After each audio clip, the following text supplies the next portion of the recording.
Et l'invité de la rédaction, Thierry Carbiner, président du conseil d'administration du SDIS 67, comment allez-vous? Bonsoir, très bien. Nous Voilà, sortons des vœux et des conseils d'administration, tout va bien. voilà. Et des périodes surtout difficiles. Je vous invite à regarder ces images de suite. Ces 800 pompiers qui en ont marre d'être agressés, caillassés après le nouvel an, des agressions diverses, coups de poing, un ras-le-bol maintenant qui est assumé. Comment vous vivez ça, vous qui êtes auprès des sapeurs-pompiers professionnels et bénévoles? Les sapeurs-pompiers sont les gens spécialistes du secours. Comment peut-on agresser des gens du secours quand ils viennent secourir? Alors évidemment, sans doute des problèmes de société, des problèmes dans une certaine jeunesse, donc il y aura des réponses à donner, à apporter à cette jeunesse dans les quartiers, mais en tout état de cause, une situation de guet-apens, de barrières enflammées montées et de véritables guérillas urbaines sont complètement insupportables. Voilà, pour des gens qui vont évidemment sauver parfois les mamans des agresseurs. Et c'est pas que dans les quartiers, c'est aussi à la campagne. On va écouter les réactions des sapeurs-pompiers. Regardez.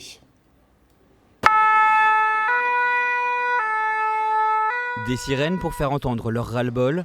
Ce matin, 800 sapeurs-pompiers défilaient dans les rues de Strasbourg pour dénoncer les agressions dont ils sont victimes.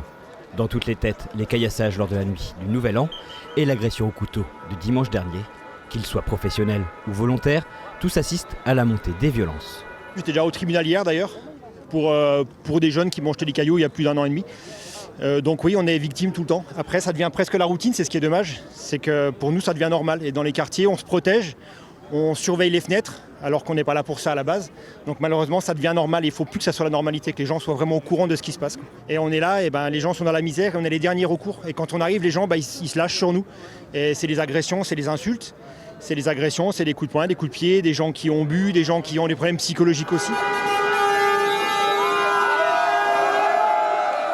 Présente dans les quartiers sensibles des grandes agglomérations, comme Mulhouse et Strasbourg, la violence n'épargne pas non plus les pompiers intervenant à la campagne. On peut être aussi confronté à des violences en dehors de Strasbourg, en dehors des grandes villes. On fait face régulièrement à des violences, qu'elles soient verbales ou physiques. Voilà, elles touchent tout le monde, tous les sapeurs-pompiers, qu'ils soient professionnels, volontaires, du service médical, on est tous confrontés à ça.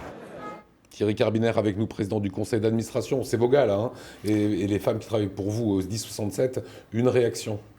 Tout à fait. Alors, clairement, lors de la manifestation, il y a eu des expressions de ce ras-le-bol, mais que nous avions déjà anticipé. Nous sommes la direction, le bureau, moi-même en tant que président, j'ai passé la nuit de la Sainte-Sylvestre avec les sapeurs-pompiers.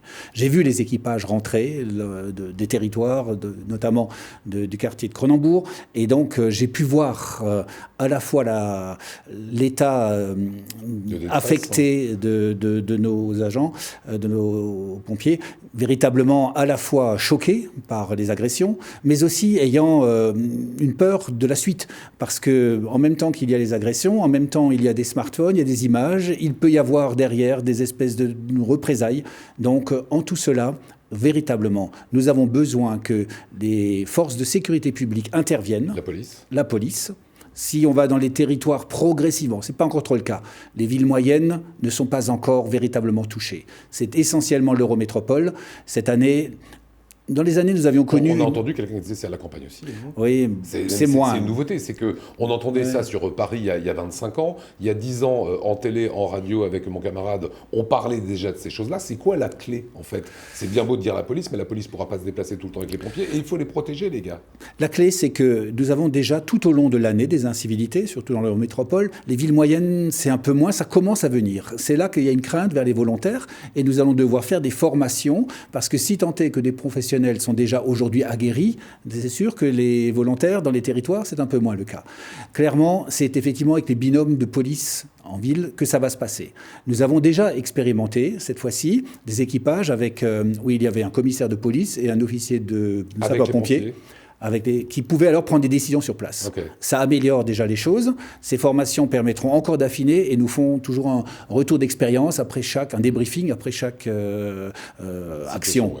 On a du mal aujourd'hui à recruter des pompiers du coup, ou c'est un métier qui reste malgré tout quand même attractif? Alors, il y a une fascination claire. Autrefois, on en faisait sa vie.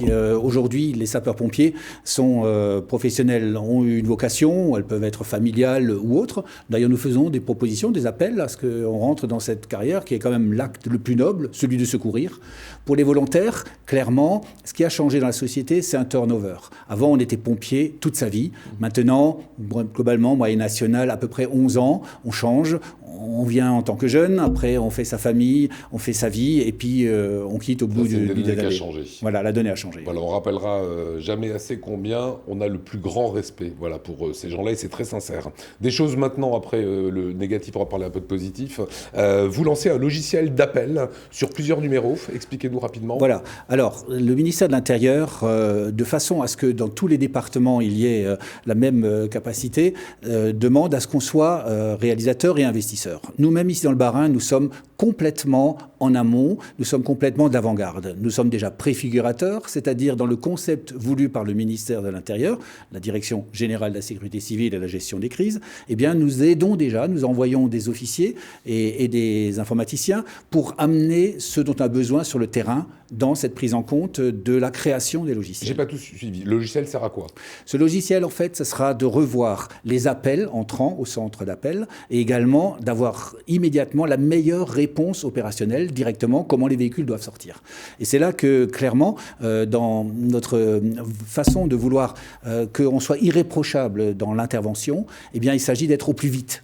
Aujourd'hui, ce sont des radios, donc c'est Antares qui nous permet d'avoir clairement, au moment d'une alerte, un véhicule de chez nous qui sort. Nous avons d'ailleurs le plus d'ambulances, beaucoup plus que les SAMU. Les ambulances majeures sont celles des pompiers. Et le logiciel va mieux flécher? Il va apporter une nouvelle façon de le gérer, notamment autour du numérique, c'est-à-dire beaucoup de prise en compte de l'image. Si on a directement une image sur le site de l'accident, par exemple, on peut plus rapidement envoyer la meilleure force. En plus, si nous sommes dans des logiciels évolutifs et qui vont également plus vers les SAMU, eh bien, nous avons une meilleure prise en compte immédiate. Pierre Binaire, ça sera pour quand?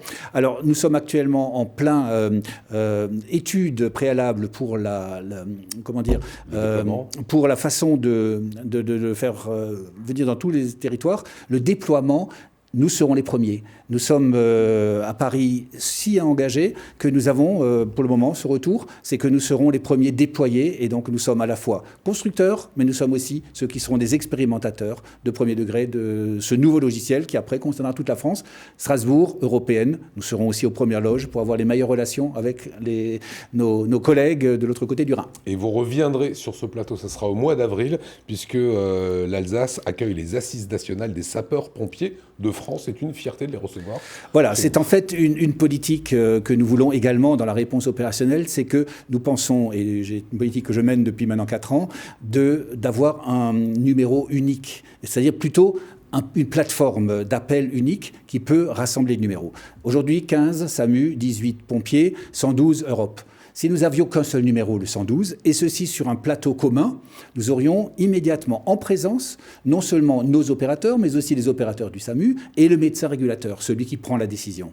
Si en plus on y rajoute une antenne vers le 17, vers la police, nous aurions immédiatement aussi, lorsqu'il y aurait quelques tensions, une possibilité d'échanger aussi avec la police et la gendarmerie. Voilà, on fera un reportage là-dessus quand ça bien sera volontiers, complètement à votre place. disposition. J'ai vu Thierry Edel que vous approuviez, voilà. C'est des choses qu'il faut avancer aussi, toute cette mécanique et qui participera peut-être à avoir moins le ras-le-bol et de mieux protéger les sapeurs-pompiers. On est d'accord hein? Absolument. En plus, je suis informaticien, donc j'ai bien compris la nécessité d'avoir des applications qui permettent d'être au plus près de l'action et c'est une bonne chose.